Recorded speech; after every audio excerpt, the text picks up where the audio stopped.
Župan mestne občine Maribor Franc Kangler je na današnji novinarski konferenci o gradnji mariborskega kulturnega središča Maks ter umetnostne galerije Maribor sporočil naslednje odločitve. Da bomo v mesecu dni pripeljali projekt UGM-a in Maksa do te točke, da bomo v ta objekt uvrstili tudi UGM.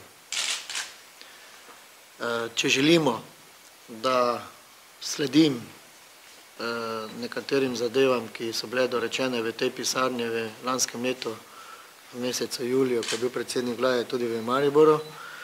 Če želim, da tudi nekatere obljube, ki so bile dane z naše strani, da je potrebno UGM zgraditi, predvsem pa počrpati 10 milijonov evropskih sredstev, potem moramo v teh dnevih drastično sprejeti nekatere odločitve.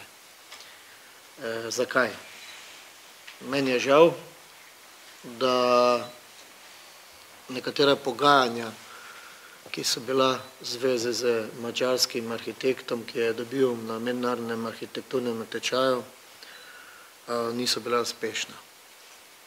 Jaz ne želim danes o tem razpravljati, želim vam samo sporočiti, da sem na zadnjo potezo kot župan pred dobrim mesecem dni tudi povzel, da sem si povabil tega arhitekta v Maribor ob prisotnosti madžarskega ambasadorja in tudi drugih uslužbencev, ki so bili prisotni, da ta arhitekt ni želel sprejeti o prisotnosti ambasadorja povabilo v skladu z zakoni in računovodskimi predpisi, ki kakorkoli terjajo od občin v Sloveniji,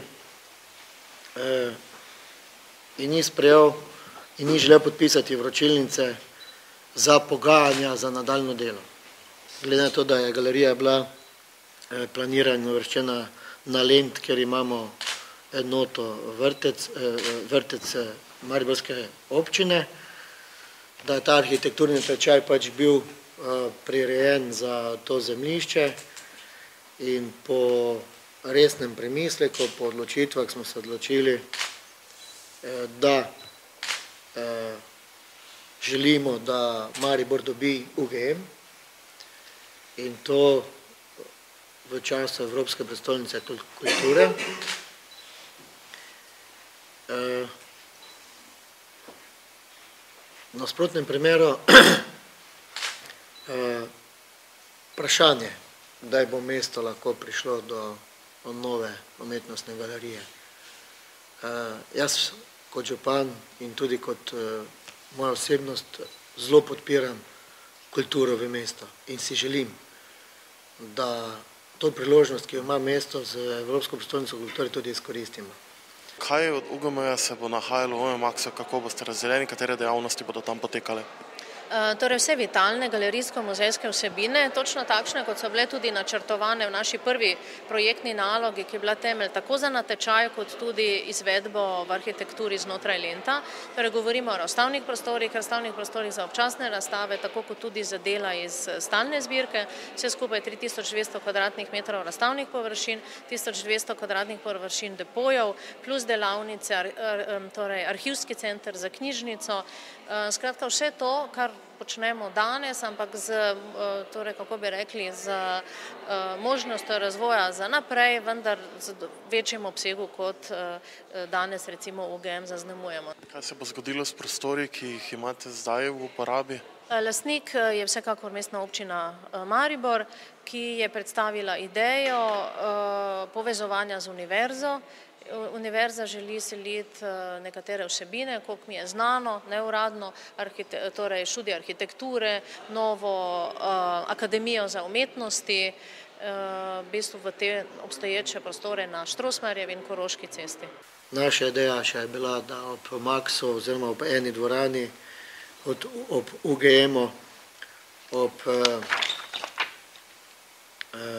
knjižnici enote, ki bi naj bila umeščena v ta del, da tudi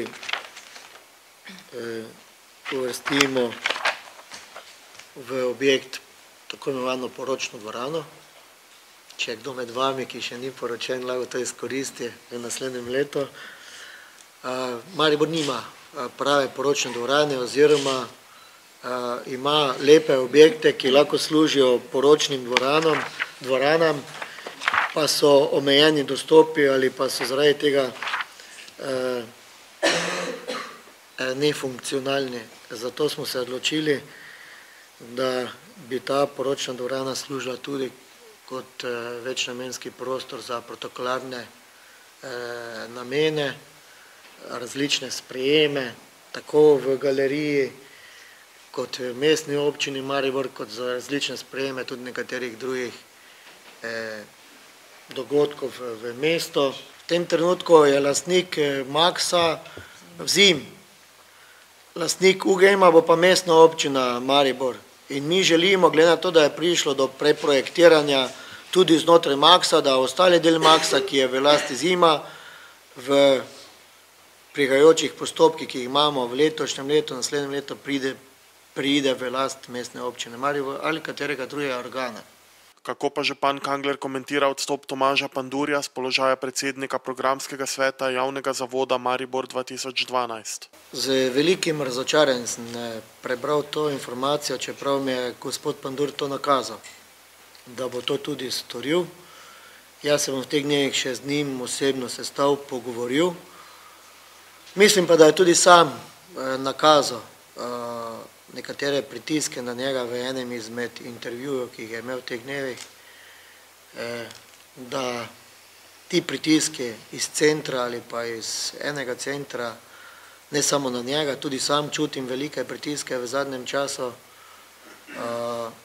so tako veliki, da ne morem verjeti, da živim in ustvarjam v taki državi, ki so vsi za vse poklicani in vse vedo, in ko da mi v mestu Mariboru ali v partnerskih mestih ne bi znali ali ne bi zmogli izpeljati enega nacionalnega projekta, kot je Evropska prestolnica kulture.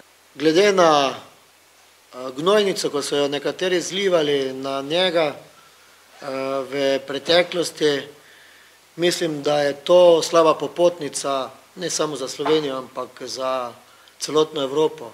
Če gospoda Pandurja cenijo v celi Evropi, v Španiji, če ga kujejo v zvezde, če pridem v Bruselj, pa preden se začnem pogovarjati, me vprašajo po Pandurju, kjerkoli, ali pridem v Beograd, ali pridem v Bruselj, ali pridem v Pariz, ali v Madrid, mi pa za takšno dotično osebo, ki mu nihče nikoli nikdar ničesar ni dokazal, da bi bil karkoli kriv, obračunavamo na takšen način, da so nekateri podaljšane roke ali za obračunavanje s kulturo ali pa preko njega tudi z mano, z politiko.